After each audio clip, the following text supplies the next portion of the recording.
autismo é uma condição neurológica caracterizada por uma alteração na comunicação e comportamentos repetitivos. Hoje, não é mais considerado um transtorno único, mas um espectro. Nosso convidado é Fernando Cota, presidente do movimento Orgulho Autista Brasil, e eu começo pedindo a ele para explicar o que é o espectro autista, já que não é mais um único transtorno. Sim, o espectro autista é um espectro muito amplo, que vai desde o grau mais leve até o mais severo, e tendo ainda um moderado no meio do caminho, né? Então, esse espectro do autismo são pessoas que, na realidade, têm uma dificuldade de sociabilização, uma dificuldade também de comunicação, né? E são essas dificuldades que fazem ser uma diferença muito grande no relacionar com as outras pessoas, que não são autistas da sociedade, né? Então, características muito específicas, né? Muitos têm estereotipias, então, que são esse balançar dos dedos, das mãos, do corpo, movimento pendular, vai e vem. São esses comportamentos repetitivos que às vezes são as estereotipias? Isso, são as estereotipias. Muitos têm rituais, né? Por exemplo, para ir em algum lugar, ele tem que antes encostar a mão em algum lugar, passar, mexer com o cabelo de alguma forma. E são únicos, são específicos. O que acontece com um não necessariamente acontece com o outro daquela forma específica. Então, é por isso, então, que se considera um espectro, digamos, que pode... É muito variado, pelo que se entende, cada um é de um jeito. É muito variado, cada um é de um jeito. Há pessoas que conseguem, por exemplo, estudar, trabalhar, ter uma atividade, inclusive, de lazer, são independentes mesmo, né? E outras não. Outras, para você ter uma ideia dos mais severos, né, são pessoas que muitas vezes têm dificuldade até do próprio asseio, né, a própria higiene pessoal, não conseguem se alimentar sozinhos. Então, é muito amplo o espectro autista, né? Por isso é que há essa necessidade dessa diferenciação, né, para cada um desses indivíduos. A própria questão da dificuldade de comunicação também é bem variada, né? Chega a ter casos que a pessoa não tem comunicação nenhuma, daí que vem até o próprio nome, né? Autista, que está em si mesmado. Pois é, nós temos que trabalhar muito essa questão. Esse indivíduo, ele precisa ter, aí que é importante, realmente é fundamental, as terapias precocemente administradas. Porque há formas de comunicação e é importante que essa pessoa se comunique, não necessariamente a linguagem verbal, né? Mas há outros tipos de linguagem, a visual. O autista, de um modo geral, é muito visual, ele percebe muito, né, através das imagens. Então, nós temos que fazer com que essas terapias cheguem a essas pessoas, né, estejam disponíveis a essas pessoas. Isso talvez seja um conceito amplo de acessibilidade, porque dar acesso a essas pessoas à comunicação alternativa, por exemplo, com imagens, para que esse indivíduo possa se desenvolver e dizer o que quer, né, o que está com vontade de fazer, o que precisa.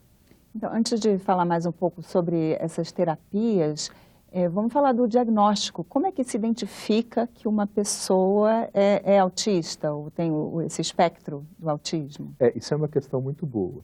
O diagnóstico não é fácil, mas normalmente você percebe, desde cedo, comportamentos diferenciados. Então, infelizmente, não existe até hoje, em lugar nenhum do mundo, nenhum exame ou de imagem ou laboratorial que vai diagnosticar essa pessoa com autismo. Então, na realidade, o diagnóstico ele é feito depois daquela suspeita do pai, da mãe, do professor que viu esse sujeito diferenciado. Normalmente se indica para o médico. O primeiro médico vai ser o pediatra, que vai passar normalmente ou para um neurologista ou para um psiquiatra, que aí sim, esse é o perito que vai poder fazer as perguntas para os cuidadores, para os pais, analisar, né, aqueles comportamentos, né, a estereotipia, o balançar dos dedos, das mãos, a dificuldade de se comunicar, para poder dar o diagnóstico. E aí seria, geralmente, né, se fala aos pais, se a criança não reage a sons, não interage com os pais, né, que tipos de sinais de alerta que isso é muito importante, o comportamento específico das pessoas autistas. Então, são pessoas que realmente rejeitam o olhar, rejeitam encarar, muitos deles não encaram. Desde bebê, quando a gente tem informação, é muito importante. Então, desde bebê, os bebês já encaram seus pais, né? Depois de uma certa idade, 8, 9, 10 meses, esses bebês já encaram seus pais.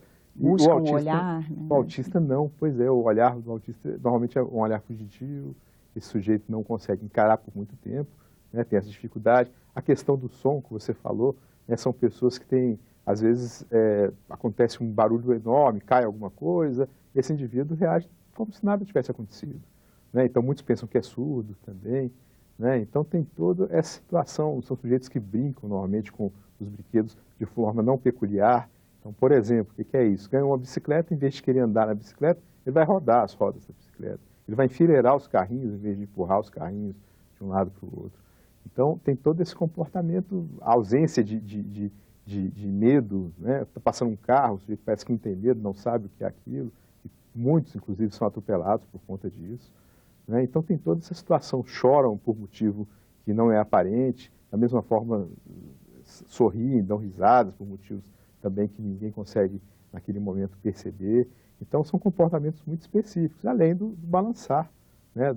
Balançar o movimento pendular das costas, vai e vem, né? Que isso caracteriza muito a questão do autismo. Agora, não é preciso que a pessoa, para ser diagnosticada com autismo, tenha todos esses comportamentos, né? Na realidade, todos somos diferentes, os autistas também entre si. Então, alguns têm parte desses comportamentos e outros não. Por isso é que o perito, para dar o diagnóstico, é o médico.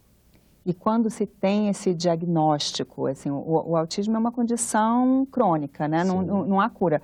Mas quando se há o diagnóstico precoce, é possível fazer tratamentos, estimulações que, assim, elas resultam em uma melhora de vida para a pessoa que tem essa condição? Isso é fundamental. Isso é nós darmos a chance desse indivíduo se desenvolver como qualquer outra pessoa. Então, e essas terapias, quanto mais precocemente administradas, os resultados tendem a ser melhores. É claro que cada indivíduo tem o seu potencial, mas nós precisamos dar chance. Então, o sujeito que precisa do fonoaudiólogo, porque tem muita dificuldade na fala, ele precisa. O sujeito que precisa da psicoterapia, do psicólogo específico, com metodologias específicas para as pessoas com autismo, uma comunicação melhor, para se entender melhor como pessoa, né? Então, são vários profissionais que precisam estar envolvidos nisso. A ecoterapia, que é a terapia com cavalos, com animais, né? É fundamental isso para que as pessoas se desenvolvam. Então, há uma gama de serviços, muitos têm outras comorbidades, que aí são doenças que podem estar associadas ao autismo. De regra geral, se fala em 50% dessas pessoas. Então, isso também tem que ser visto, tem que ser buscado, tem que ser tratado, não é? Às vezes precisam de medicamentos específicos, né? Então, o importante é isso, é poder dar oportunidade a essas pessoas, que o que nós temos visto no mundo todo é que quando são oferecidas essas terapias para essas pessoas, elas se desenvolvem muito bem e podem ter uma vida muito parecida com as outras pessoas que não são autistas. E como é isso? 50% dos autistas têm outras deficiências associadas? Isso, são comorbidades. Então, pode ter o autista que também tem esquizofrenia, nós podemos ter pessoas com autismo que também têm outras síndromes, existem pessoas com síndrome de Down, por exemplo, e autismo, né? Então, assim, e esse número é muito grande, metade das pessoas, né, que têm autismo. Então, o importante é que se investigue isso, que se procure saber de que forma essa pessoa vai ter a melhor qualidade de vida, né, para que ela possa se desenvolver melhor. Agora, nesse caso de ter outras coisas associadas, imagino que deve ser ainda mais difícil o diagnóstico. Sem dúvida, o diagnóstico do autismo, ele não é fácil, ele é complicado, existem metodologias de diagnóstico diferencial, né, para outras doenças mentais, né, e importante é que realmente o psiquiatra ou o neurologista, que são as áreas principais da medicina que trabalham com a pessoa com autismo, estejam atentos, muito atentos e conheçam de fato essa especificidade das pessoas com autismo para que possam dar o diagnóstico. E a questão da comunicação, que já é uma característica mesmo, essa dificuldade de comunicação, né, do autista. Como se lida com isso? Você já mencionou a questão visual, assim, os próprios pais também podem se informar, aprender outras formas de como se comunicar com a criança autista? Sim, o facilitador da comunicação, ele que conhece a técnica que vai ser usada com esse indivíduo, e existem várias técnicas, principalmente nessa questão da visualização para o autista, porque é muito mais visual do que verbal, por exemplo, né, ele vai trabalhar nesse sentido e tentar mostrar aos pais como deve trabalhar esse indivíduo no dia a dia, né, de que forma. Então, por exemplo, há métodos de comunicação que trabalham com fotografias, com figuras.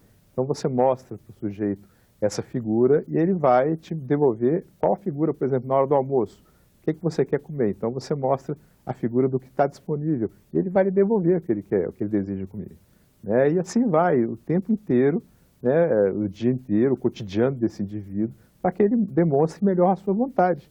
Porque a grande insatisfação dos autistas que conseguem falar, que têm um alto desempenho e que fazem essa ponte para aqueles que têm autistas que não são verbais, é justamente aquilo que eles queriam fazer e que não conseguiram se expressar. E que, de alguma forma, perceberam que os seus pais, os seus cuidadores, os seus professores não perceberam isso. Então, essa é a grande frustração desse indivíduo. Aí nós temos que trabalhar muito com a autoestima desse indivíduo para ele se perceber mesmo como pessoa, que há um respeito por trás disso tudo, que há uma forma de se trabalhar esse indivíduo aceitando essa diferença que ele tem.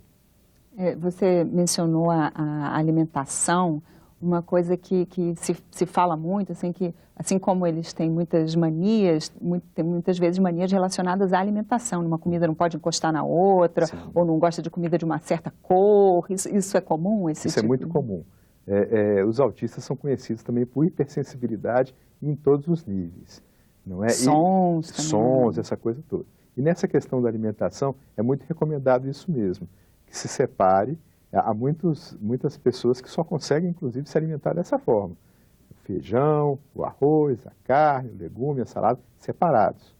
Né? Então, assim, isso é muito interessante, porque essas pessoas percebem o mundo de uma forma diferenciada. Né? A partir do momento, a gente já viu muitos casos de que se misturou a comida de alguma forma, botou um pouquinho de feijão e arroz e carne, por exemplo, na mesma garfada, o sujeito já não quer, já prefere não comer. E a gente tem que respeitar isso, tem que aprender muito com eles como lidar com essa síndrome, como lidar com essas pessoas. São pessoas também e a gente, né, tem essa dificuldade muitas vezes de reconhecer a diferença. Nós temos muito isso do nosso padrão, né, de pessoas, e todos nós temos diferença, nós sabemos disso, né, e também os autistas têm essa diferença, só que é mais acentuado. Né? Então nós temos que perceber de que forma nós vamos conseguir trazer para ele uma qualidade de vida melhor, uma satisfação melhor. É dessa forma. Questão auditiva, por exemplo, a hipersensibilidade, às vezes um barulho, uma torneira pingando, isso afeta o indivíduo terrivelmente e a dificuldade muitas vezes para os pais conseguirem descobrir por que o sujeito está nervoso e ele com a dificuldade de expressar esse som que para ele é um som muito alto, é um som desregulado, é um som constante e que para nós é simplesmente imperceptível porque nós conseguimos fazer uma poda neuronal e esse indivíduo não fez essa poda neuronal. Então, tem que trabalhar com toda essa dificuldade e aí é a paciência dos pais, é o conhecimento da informação para que a gente possa trabalhar melhor isso. Pelo que você está falando, acho que uma coisa muito importante é o respeito, né? Assim, não se pode, então, tentar forçar, né? Não, você vai se acostumar, vai tentar empurrar, mas isso não é recomendável, né? Não é recomendável. O respeito, ele, assim como nós todos, eles têm as características particulares, as características individuais. Então, nós temos que tentar, de fato, saber o que esse indivíduo quer. Se ele não quer determinada situação, se ele não gosta de determinada situação, nós temos que tentar respeitar. E se é necessário aquilo, porque, por exemplo, é uma necessidade, mas então o sujeito não gosta de escovar os dentes, ele não vai escovar os dentes. Não, nós vamos fazer isso de uma outra forma. Há uma metodologia para que você faça isso de forma, vamos dizer, com mais cuidado, com mais paciência, né, para que esse indivíduo possa entender essa responsabilidade e fazer isso amanhã sem que haja nenhum transtorno, porque senão pode causar uma situação que vai ser muito pior do que não escovar os dentes. Porque isso é uma coisa que acontece também, né? Porque às vezes essa hipersensibilidade, né, assim, esse estranhamento, assim, se é o caso de uma comida encostar na outra, tudo bem, não tem problema, mas também pode acontecer isso, ter pessoas que não querem escovar os dentes, pentear o cabelo, tomar banho, coisas que são mais complicadas, né? Mas sim, então há outras formas de se contornar. Sim, há metodologias em que você vai fazer isso, você vai ensinar para esse indivíduo, só que nós precisamos ter calma, né? Nós precisamos ter paciência com esse indivíduo, e aí entra toda essa questão do respeito, que você colocou muito bem, e que esse indivíduo precisa ser respeitado na sua individualidade. Se ele não quer fazer isso agora, pode ser que ele faça depois. Ora, quantas pessoas que não são autistas, que não gostam de escovar o dente em determinado horário, que não gostam de tomar banho em determinado horário e que têm que fazer isso por uma obrigação social, não é? Então, a dificuldade deles é entender o jogo social, essa nossa necessidade social de ter que se vestir na hora certa, de ter que tomar o banho, de ter que se preparar para um evento, para um encontro, como é que vai se portar à mesa.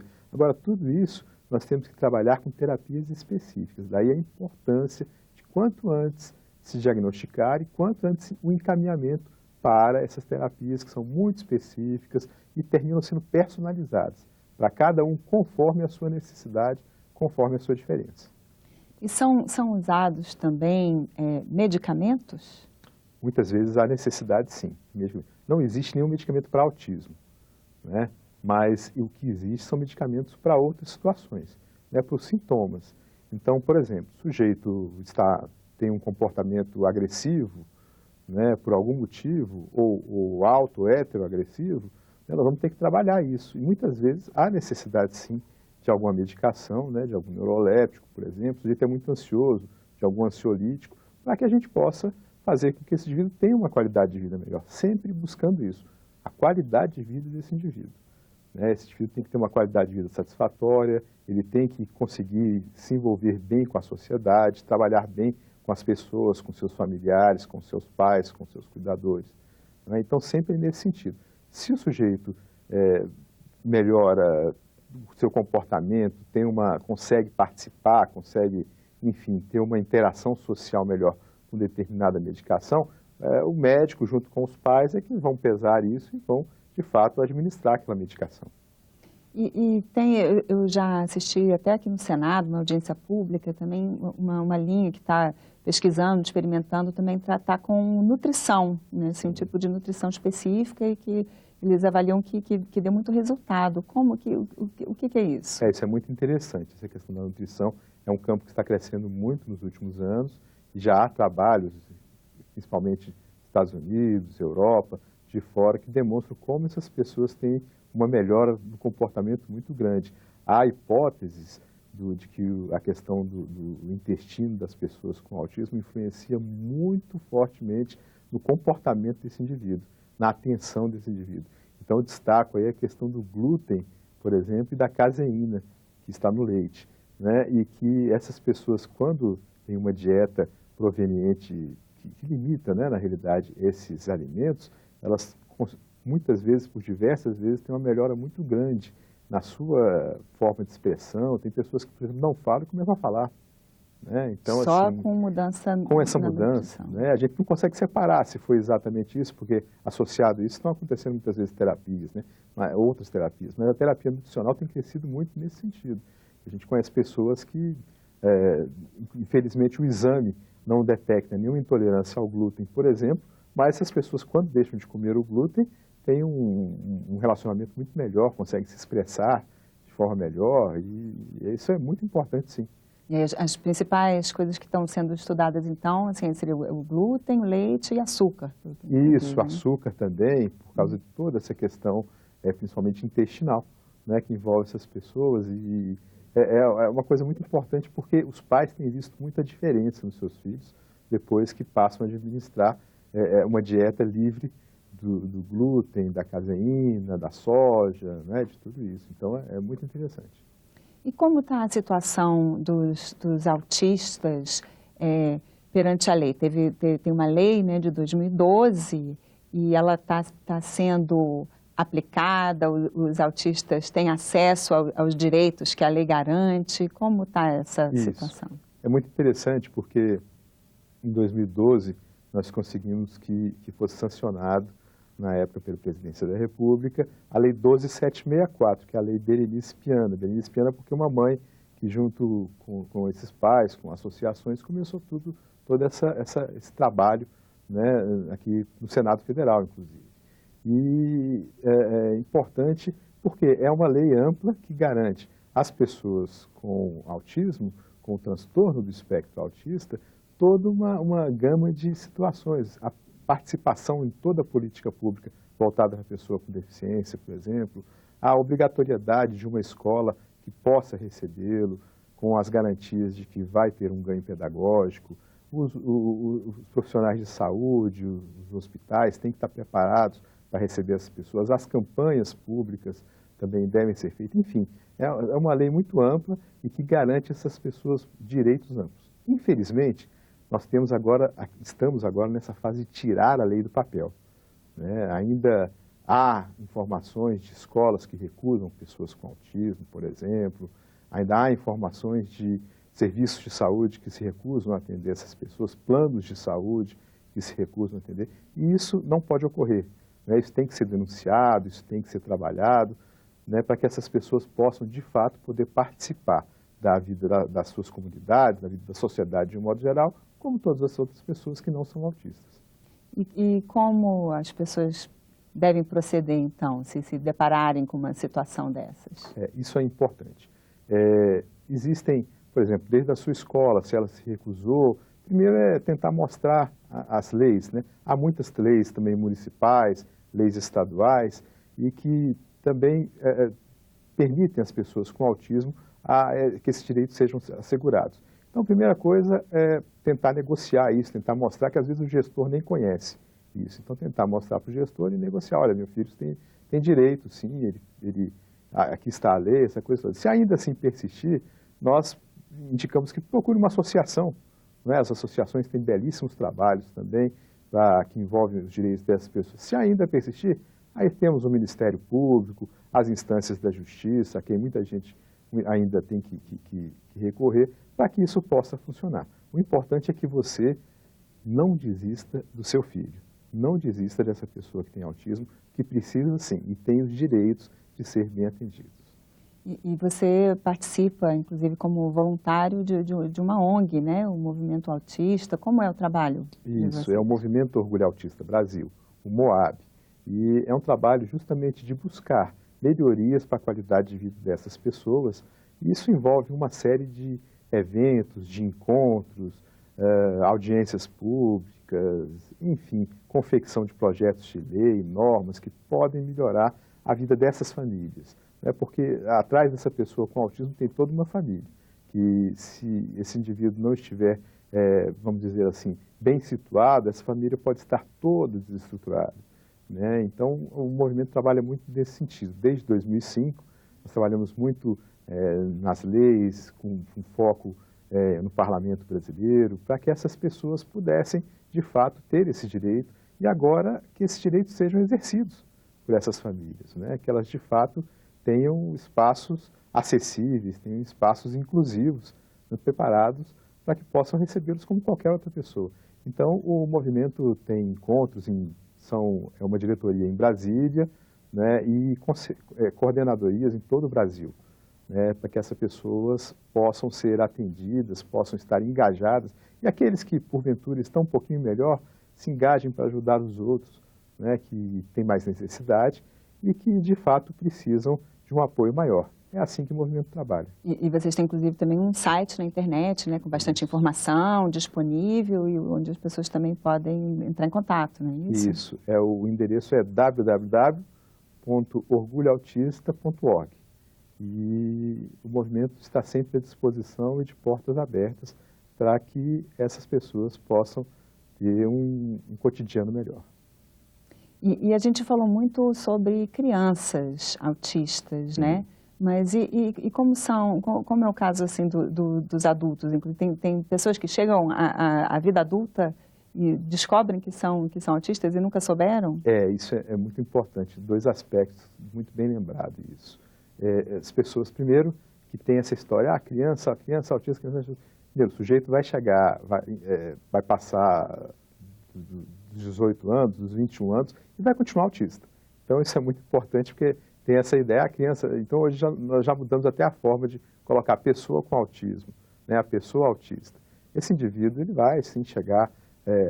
não existe nada nesse sentido aí, de que as pessoas vão morrer mais cedo do que as outras, né, e vão continuar... A expectativa de vida é a mesma. A expectativa de vida é a mesma. Pelo menos nunca foi feito nenhum trabalho nesse sentido até hoje para demonstrar isso. Então, essas pessoas vão passar, né, por essas fases da vida e vão ter que continuar seus atendimentos, vão ter que continuar né, as terapias que estavam fazendo. Claro que isso evolui, né, nada nesse sentido é estático, né, não é a mesma terapia que vai se envolver uma criança, aplicar uma criança para um adulto.